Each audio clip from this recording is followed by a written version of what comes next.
Hey guys, this is the Cold Steel Ultimate Hunter. I got this knife about a week ago and I didn't get to do anything to or with it. So 2 or 3 days ago, I made a post on my channel asking you, my subscribers, if you would like to see me make a first impression video on this knife. You guys voted yes, and here it is. But first of all, why did I get this knife? I mean, yeah, obviously there was some point of interest, but why? Well, ever since the American Lawman, I was a bit fascinated with cold steel. This one is the old version with a CTS XHP blade, a nice hollow grind, and from the box it was very sharp, and then there were other things which I liked about it. I mentioned this in the video. And all subsequent models that I got surprised me in one way or another, especially ones that are, like I said in the video, ridiculous but work. For me, this is still a big knife. I mean, I don't have the smallest of hands, but this is a big knife. If you have bigger hands than mine, this is just probably going to be an EDC knife. Plus, it can do so much more. It's built very, very well. So they are surprising. But the Ultimate Hunter, this one has been out there for quite some time. This is a newer version. This one has the S35 VM flat ground blade. The older version used to also have the CTS XHP steel, and the grind was hollow, which I think can be a much more useful grind. However, a flat ground knife I think looks better and is more resistant. There's more steel there. Also, I bought this very recently, so I assume it was produced after GSM took over Cold Steel. However, I looked on the box, and here you have some specs, and I peeled back the S35 VN label, and underneath it says CTS XHP alloy. So the box came from before, a long time before they switched to S35 VN. So I would have to assume that some parts of this knife might actually been produced a while ago as well. I don't know how those things work. You also get the extra pocket clip with this one, because these pocket clips are not symmetrical, as is the case, for example, the Fin Wolf, where you can just switch the pocket clip from left to right. Here, you need the extra one. And I think, I kind of like these pocket clips. The only thing I don't like about this one is the fact that it's so shiny. However, I like the design. It doesn't... I mean, they have, just like other companies, pretty much the same design for a lot of their models. What I liked about, for example, the Recon 1, the one with the black blade, is that they had a blackened pocket clip. Now, this is just paint. It will come off, and the more you wear it, the more it will come off. But I prefer this over the satin finish. Now, for some of their satin finish pocket clips or shiny pocket clips, I darken them a bit. This is much better than having something shiny stick out of your pocket. First impressions on this knife. Well, since I never held the old version of the Ultimate Hunter, I like it. I don't know how the other ones felt. A friend of mine has one, and he says that one felt better in hand.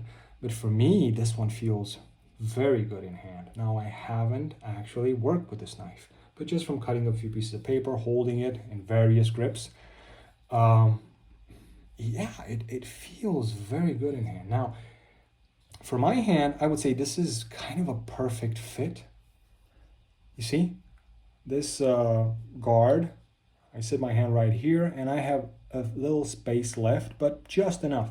Maybe if you have bigger hands, might not be so good. However, a friend of mine who has smaller hands than me, I showed him this knife. He was taken back by it. He said this is the best cold steel folder he's seen from my collection. And he has smaller hands than me, and he said he can get a very good grip. And that's kind of the thing I hear from a lot of people. Yes, the grip, especially in the forward hammer grip, is just very comfortable. What attracted me to the Ultimate Hunter was the fact that they have these G10 handle scales and they're rounded. Of course, they have these cutouts for various hand positions. especially because this is called the Ultimate Hunter, they don't get in the way. Now, I like a finger choil, like you have here, where you can choke up on the blade if you want to make some fine feather sticks or do some finer works. But they do take away from the cutting edge, and this is not the most comfortable position. Now, it depends on the thickness of the knife and on the edge, how it is on the spine. It might be more or less comfortable. Here, this one has, including with the guard, kind of a half choil. So yes, you can choke up on it, and I did to cut into a piece of wood. And when you cut, the pressure's going to come through here, so it's not going to cut you if you're being careful. But I prefer it this way than, for example, like with the American Lawman, where you have a choil in the blade and it takes away from the cutting edge. Plus, if you can see here, I've sharpened this, lowered the edge angle, and here I just lost my patience. And I knew what I was doing. I knew how it was going to look, but I kind of messed up the grind. Now I don't care, because for me, this, especially this, is just a tool. It's a testing knife, and it's a tool. I don't care how it looks. Here, you don't have a sharpening trail, but you can put that in, and you kind of win part of the blade. That I like. Now the spine on it is really sharp. You could probably strike a ferro rod with this or scrape stuff. And I like that and I don't like that. Now for bushcraft knives, for working knives, that's not the worst idea, because sometimes you're going to have to scrape stuff. Once again, for working knives, if you really have to choke up on it, or if you have to hold it like this and scrape something off, sharp edges will bother you. I don't have an issue with that. If they will bother me, I will just smoothen them out. But I do like the fact that it's nice, clean, and sharp for starters. That way, it's much easier to round them off than it would be if they were round and I would have to sharpen them, because I think, well, I might need to scrape with this knife. The pocket clip, like I said, I don't care for the fact that it's so shiny. You could darken it a bit. It does stick, a lot of the knives stick out of your pocket, kind of like this, and it makes sense. Now, if you're going to use this as a hunting knife, a backup, or your main, who knows, you might have dirty hands. That's where you don't want to put your hand inside your pocket like you would do with a deep carry pocket clip. And I'm not all about the tactical, I'm more about the practical, and from a practical point of view, it makes sense. Now, if I were to EDC this, I would probably keep it in my pocket, not clipped to my pocket. I don't like people seeing the fact that I have a knife and then it starts a conversation. Sometimes it's a pleasant conversation. Most of the times it's just like, why do you carry a knife? Because I have a YouTube channel and I like to test, and too much talk. But I understand the thought behind it and I like it. The shape of the handle, I think, is just great. I haven't worked with it, so once again, not from experience, but just from holding the knife and doing a few cuts. Awesome. Now, even if you're going to use it in disc grip to stab into something, you do have, this is what they did to the bottom of the handle, so you can put your thumb in here and get a more secure grip. Once again, I think they thought this out very well. The only position where I don't see this being the most comfortable knife is for bushcrafting tasks with a chest lever grip. The guard's going to bite into your hand, or if you hold it a bit higher up, the butt of the handle will dig into your hand. But like I said, haven't worked with it yet. I did a few tests, but it's not going to be as comfortable as a folder, of course. However, like I said, very interesting. The Finwolf has this problem, but this one has this both sharp beaks, and this one is going to be much more uncomfortable. This handle, the G10 handle, great. Now, like with most other cold steel folders, it does not have metal liners, and I like when a folder this one has solid metal liners. This is very heavy. Personally, I do not mind the weight. I like the weight, but I understand how some people want to keep it as light as possible while still having something sturdy in their pocket. Like this. This is pretty light because it doesn't have those full liners. It doesn't need them, actually. Some people say you can You can see them move. Well, on this model, I can't. I really can't budge them. On thinner models like the Broken Skull, which is now clamped there, I can see it. And on this one, once again, there is some movement there, but minimal. Are you gonna feel this in your hand? I doubt it. For some models which have a pillar construction, like a flow-through design, I can get the same amount of movement out of solid metal liners that I can get from Cold Steel's linerless G10 construction. And honestly, I also like the texture. It's not very aggressive, but it's well, it's very rounded, obviously, and it's not aggressive. It's not smooth. You're not going to slip off this, also because of the shape, but it's not like I don't know if I have anything on the table here which is going to be too smooth and you're going to feel yourself slip. It's very good. I would say combined with the shape, does an excellent job. And I lost my train of thought again. So I was talking about the G10. I think it's very solid. Doesn't need metal liners. I understand I would like some full metal liners, but I do understand that they don't need them. Personally, I like the weight. Why do I like the weight? Because with knives like these, I do also like to chop if possible. This is why you see this Spartan John's pinky lanyard, patent pending. I just slide my pinky through there. I left this piece of paracord like that because if I use gloves, I'm going to have to make the hole a bit wider. And this is a great chopper. Now, this was not meant to be a chopper. I don't think so. But you could. And that's why I find so interesting. They have a very solid construction. And you can use them for more than just as a hunting knife. Or this would be most likely a self-defense knife. But personally, I think this is a very good work knife. I mean, you do have, yeah, the blade is a bit odd for works, but definitely, I mean, just considering the back of the blade, could have a straight back or who knows. But you can use this for work if you reduce the edge angle and you have the thickness necessary for you to cut cardboards with this. Where it becomes a bit uncomfortable is the holes here, but that's a different topic. This is what I like about Cold Steel. More so than other knives. They build very solid tools. They're not toys. This one, in particular, is not a toy. It has a very stiff backlock. The backlock on this one is pretty good. I mean, I depressed it and there you go. It drops down. So I can easily open it one-handed and swing it closed one-handed. Be careful where you hold your fingers because you might cut yourself. But it's an okay backlock. Now, I don't have any other American Lawmans to know if they come in a softer backlock. But for example, the Recon 1 backlock, both, even though this one is Test 35VN, a newer version, they're okay. They don't require that much pressure. This requires maybe a bit more pressure than these, but still, no issues. I can't fidget with this for a long time, not with my right hand. But with this one, may not be the most comfortable thing, but you can do it. I like the fact that it has such a stubby blade.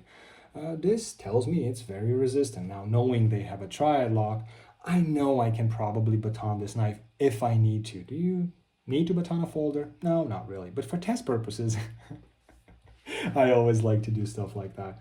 And like I mentioned in a lot of my videos, the triad lock offers one great advantage. When you cut into something very hard, the blade does not get to move the backlock in your hand, so you feel it move.